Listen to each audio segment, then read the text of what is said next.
Savaqdaşlar, bugün ben intayın murakkep hissiyat içinde o'qishib bitirgin ularni jakalayman.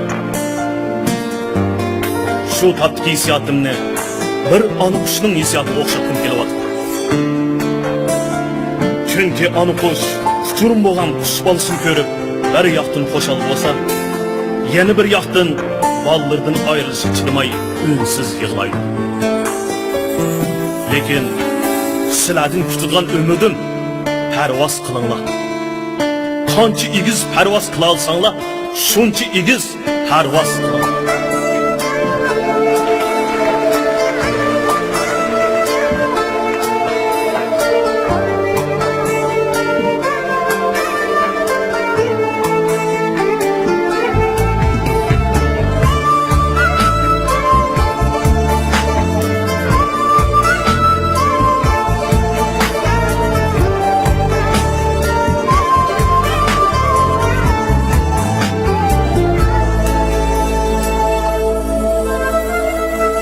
Ayrılandık biz bugün mektep tutup savağda günüp kalan emesmi takdir iken bağrıta sana kıymay çiğdemek gözlerimge doldu yaş ötken bulsa minaldın Abu kılgan cannadaş sana kıymay çiğdemay gözlerimge doldu yaş ötken bulsa minandın Abu kılgan cannadaş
Esnep turgin bizleni Gah güldürüp yığlatkan Kepsiz oğul kızlani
Ötken bulsam minandın Apu kolan cannadaş Sana kıymay çiğdin